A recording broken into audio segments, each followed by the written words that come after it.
ಇನ್ನು ಡಿಕೆ ಶಿವಕುಮಾರ್ ಅವರು ಆಡಿರುವಂತ ಈ ಮಾತಿಗೆ ಜಗದೀಶ್ ಶೆಟ್ಟರ್ ಅವರು ಟಾಂಗ್ ಕೊಟ್ಟಿದ್ದಾರೆ. ನಟ್ಟು ಬೋಲ್ಟು ಸರಿ ಮಾಡ್ತೀನಿ ಅಂತ ಧಮಕಿ ಕೊಡೋದು ಸರಿಯಲ್ಲ, ಹೋರಾಟಕ್ಕೆ ಬರಬೇಕೋ ಬೇಡವೋ ಅವರಿಗೆ ಬಿಟ್ಟಿರುವಂತ ವಿಚಾರ ಅಂತ ಹೇಳಿದ್ದಾರೆ.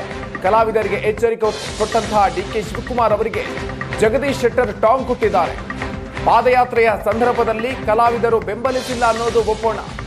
ಗೋಕಾಕ್ ಚಳವಳಿಗೆ ರಾಜ್ಕುಮಾರ್ ಸ್ವಯಂ ಪ್ರೇರಿತರಾಗಿ ಬಂದಿದ್ರು, ಅವರೇ ಬರಬೇಕು ಹೋರಾಟಕ್ಕೆ ಬನ್ನಿ ಅಂತ ಬೆದರಿಕೆಯನ್ನು ಹಾಕಬಾರ್ದು ಅಂತ ಹೇಳಿದ್ದಾರೆ ಹುಬ್ಬಳ್ಳಿಯಲ್ಲಿ ಸಂಸದ ಜಗದೀಶ್ ಶೆಟ್ಟರ್ ಅವರು.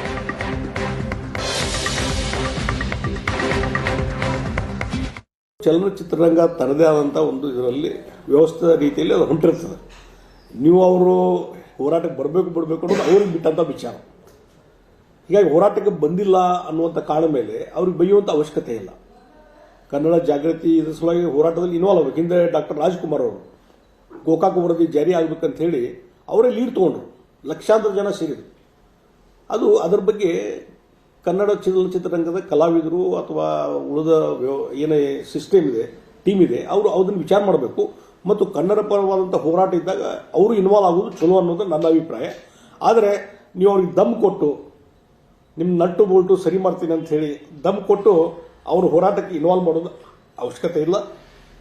ಇದು ಅವ್ರು ಬಿಟ್ಟಿಲ್ಲ ಅಂದ್ರೆ ಅದನ್ನ ಜನ ತೀರ್ಮಾನ ತೆಗೆದುಕೊಳ್ತಾರೆ. ಕನ್ನಡ ಚಲನಚಿತ್ರ ರಂಗದ ಬಗ್ಗೆ ಕನ್ನಡದ ಜನತೆ ತೀರ್ಮಾನ ತೆಗೆದುಕೊಳ್ತಾರೆ. ಆದರೆ ಅವರಿಗೆ ಬೆದರಿಕೆ ಹಾಕಿ ನೀವು ಹೋರಾಟಕ್ಕೆ ಬರ್ರಿ ಅಂತ ಹೇಳಿ ಹೇಳೋದ್ರಲ್ಲಿ ಅರ್ಥ ಇಲ್ಲ ಅಂತ ನಾ ಹೇಳ್ತೀನಿ.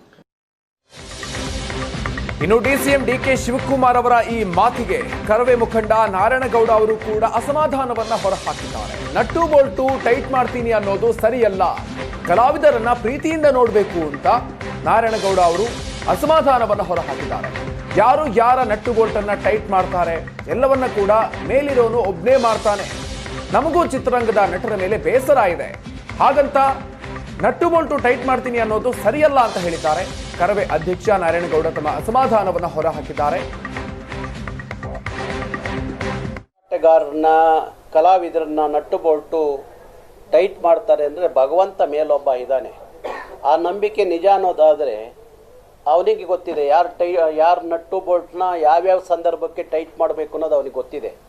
ಹಾಗಾಗಿ ಇರ್ಬೋದು, ನನಗೂ ಕೋಪ ಇದೆ, ಚಲನಚಿತ್ರ ನಟ ನಟಿಯರ ಮೇಲೆ ನನಗೂ ಕೋಪ ಇದೆ. ಹೋರಾಟದಕ್ಕೆ ಬರೋಲ್ಲ, ಕನ್ನಡ ಪರವಾಗಿ ಧ್ವನಿ ಎತ್ತಲ್ಲ, ಕನ್ನಡಿಗರು ಅವರು ಸಿನಿಮಾ ನೋಡ್ತಾರೆ, ಕನ್ನಡಿಗರು ಅವರು ಸಿನಿಮಾ ನೋಡಿದ್ರು ಸಹ ಕನ್ನಡದ ಪರವಾದಂಥ ಹೋರಾಟಕ್ಕೆ ಬರಲ್ಲ.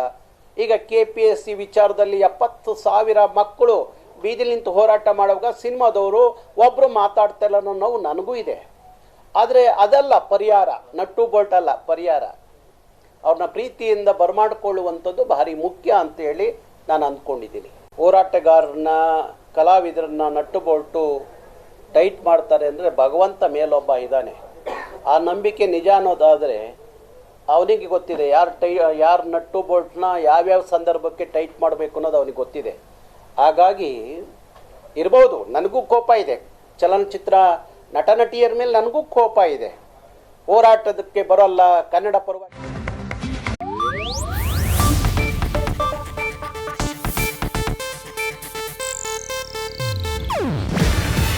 ಇದು ಏಷ್ಯಾನೆಟ್ ನ್ಯೂಸ್ ನೆಟ್ವರ್ಕ್ ಪ್ರಸ್ತುತಿ. ನೀವು ನೋಡ್ತಿದ್ದೀರಾ ಏಷ್ಯಾನೆಟ್ ಸುವರ್ಣ ನ್ಯೂಸ್.